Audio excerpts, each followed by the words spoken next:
بسم اللہ الرحمن الرحیم۔ السلام علیکم پیارے دوستو۔ حضرت علی رضی اللہ تعالیٰ عنہ کی پیدائش 13 رجب یعنی کہ 15 ستمبر 601 عیسوی جمعے کے دن کعبہ یعنی کعبہ شریف کی چار دیواری کے اندر ہوئی۔ آپ کے والد ابو طالب اور والدہ حضرت فاطمہ بنت اسد ہے۔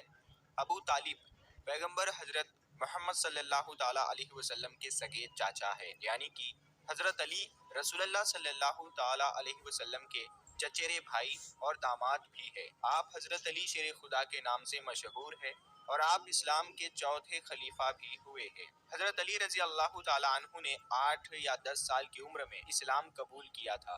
بچوں میں سب سے پہلے اسلام قبول کرنے والے حضرت علی ہے، اور قبول اسلام سے پہلے حضرت علی نے کبھی بھی بت پرستی نہیں کی، کیونکہ آپ بچپن سے ہی حضور صلی اللہ تعالیٰ علیہ وسلم کی تربیت میں تھے۔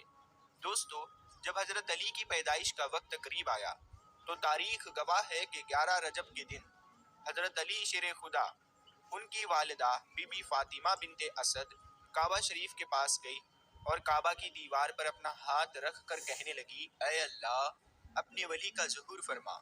اتنا کہنا تھا کہ خانہ کعبہ کی دیوار ہلنے لگی اور اس کے اندر ایک درار آ گئی اور حضرت علی کی والدہ کعبہ شریف کے اندر داخل ہو گئی۔ یہ منظر حضرت عباس ابن عبد المطلب دور سے اپنی آنکھوں سے دیکھ رہے تھے۔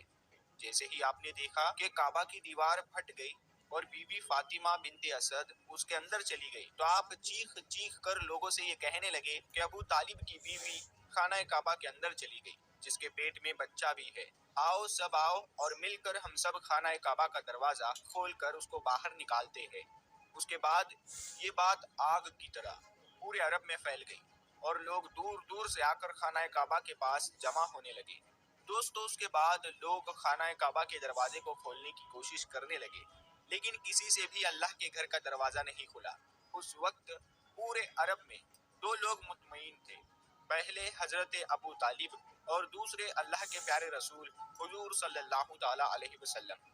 تاریخ میں لکھا ہے کہ عرب کے سرزمین پر اس سے پہلے اتنا بڑا ہجوم پہلے کبھی جمع نہیں ہوا تھا جتنا اس وقت ہوا ہے۔ اس وقت 13 رجب تھی اور جمعے کا دن تھا۔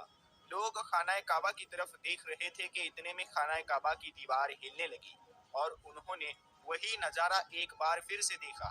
اتنے میں حضرت ابو طالب فرمانے لگے، اے محمد صلی اللہ تعالیٰ علیہ وسلم، جاؤ اور دیکھو اندر کیا ہو رہا ہے۔ اور اس کے بعد پیغمبر حضرت محمد صلی اللہ تعالیٰ علیہ وسلم خانہ کعبہ کے اندر گئے تو آپ نے دیکھا کہ بی بی فاطمہ بنت اسد کی گود میں ایک بڑا نورانی بچہ ہے اور اس بچے کے نور سے پورا کعبہ شریف چمک رہا ہے۔ مگر آپ نے دیکھا کہ بی بی فاطمہ بنت اسد بہت پریشان نظر آ رہے ہیں، تو آپ نے فرمایا، اے اماں فاطمہ، آپ غم زدہ کیوں نظر آ رہی ہو؟ تو بی بی فاطمہ بنت اسد کہنے لگی، اے بیٹے محمد، اللہ نے جیسے ہی اس بچے کا ظہور کیا ہے، تب سے لے کر نہ تو اس بچے نے اپنی آنکھیں کھولی ہے، نہ ہی یہ رو رہا ہے اور نہ ہی اس نے دودھ پیا ہے۔ دوستو، اس کے بعد اللہ کے رسول صلی اللہ تعالیٰ علیہ وسلم مسکراتے ہوئے جیسے ہی بچے کو اپنے گود میں اٹھایا تو وہ بچہ مسکراتے ہوئے اپنی آنکھوں کو کھولنے لگا۔ یہ دیکھ کر بی بی فاطمہ بنت اسد بہت خوش ہوئی اور مسکرانے لگی۔ اس کے بعد پیغمبر حضرت محمد مصطفیٰ صلی اللہ تعالیٰ علیہ وسلم نے بچے کو اپنی گود میں لے کر خانہ کعبہ سے باہر نکلے اور سارے عرب کے لوگ اس بچے کا نور دیکھ کر خانہ کعبہ کے پاس جمع ہونے لگے اور لوگ آپس میں ایک دوسرے سے کہنے لگے کہ اس نورانی بچے کا نام کیا رکھا جائے۔ اتنے میں اللہ کے رسول صلی اللہ تعالیٰ علیہ وسلم نے فرمایا، اے لوگو، اس طرح کا بچہ آج سے پہلے کبھی بھی پیدا نہیں ہوا ہے۔ اس بچے کی ولادت افضل ہے، اعلیٰ ہے، اسی لیے اللہ کی مرضی یہی ہے کہ اس کا نام علی رکھا جائے، یعنی کہ وہ بلندی جس بلندی پر آج تک کوئی بھی نہ پہنچ پایا ہے۔ بس اتنا سننا تھا کہ لوگوں میں یا علی کی صدائیں گونجنے لگی۔ اس کے بعد ابو طالب علی کو اپنی گود میں لے کر اپنے گھر کی طرف جا رہے تھے۔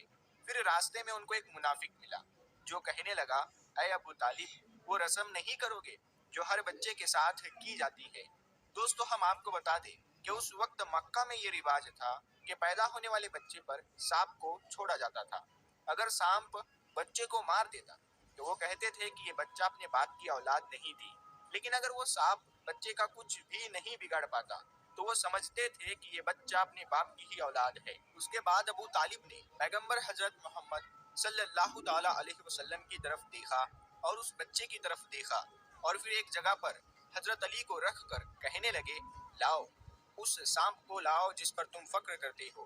اس کے بعد اس سانپ کو لایا گیا اور حضرت علی پر چھوڑ دیا گیا۔ جیسے ہی وہ سانپ حضرت علی کے قریب آیا تو حضرت علی نے اپنے ننھے ہاتھوں سے اس سانپ کو پکڑ کر دور پھینک دیا۔ یہ دیکھ کر وہاں پر موجود سارے لوگ حیران اور ہکے بکے ہو گئے، اور سب کے سب ایک ساتھ کہنے لگے، یہ تو غضب ہو گیا، اس بچے نے تو سانپ کو چیر دیا۔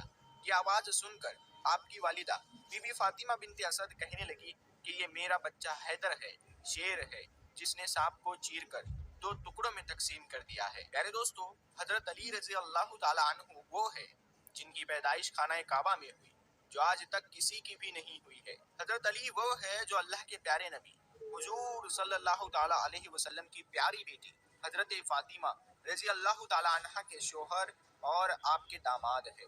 حضرت علی وہ ہے جو ہمارے پیارے نبی حضور صلی اللہ تعالیٰ علیہ وسلم کے پیارے نواسے حضرت حسن اور حسین رضی اللہ تعالیٰ عنہ کے والد ہیں، اور جن کے بارے میں خود نبی پاک صلی اللہ تعالیٰ علیہ وسلم نے ارشاد فرمایا ہے کہ جس کے دل میں بغض علی ہوگا، یعنی کہ جس دل میں علی کے لیے محبت نہیں ہوگی، وہ شخص کبھی بھی جنت میں نہیں جا سکے گا۔ دوستو، جس بدبخت نے حضرت علی کو شہید کیا اس کا نام ہے عبد الرحمن ابن ملازم۔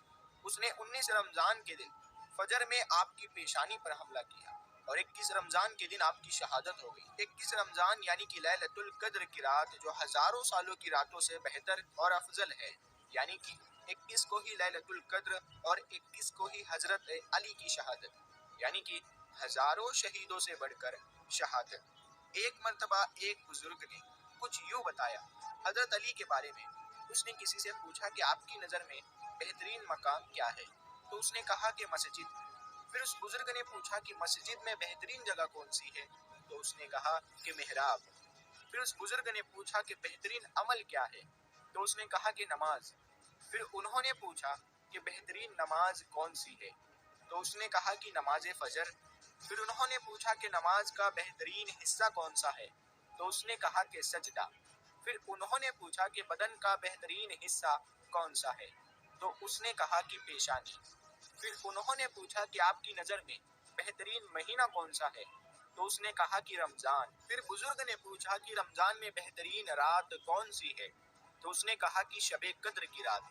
پھر انہوں نے پوچھا کہ بہترین موت کون سی ہے؟ تو اس نے کہا کہ شہادت۔ تو یہ سن کر پھر اس بزرگ نے کہا کہ حضرت علی رضی اللہ تعالیٰ عنہ رمضان کے مہینے میں شب قدر کی رات کو مسجد کے محراب میں اور نماز فجر میں اور سجدے کی حالت میں شہید ہوئے۔ کیا اس سے بڑا بھی کوئی مقام ہو سکتا ہے؟ اللہ اکبر۔ دوستو، اگر آپ کو حضرت علی رضی اللہ تعالیٰ عنہ سے سچی محبت ہے تو آپ اس ویڈیو کو دل سے ایک لائک کر کے کمنٹ باکس میں اللہ اکبر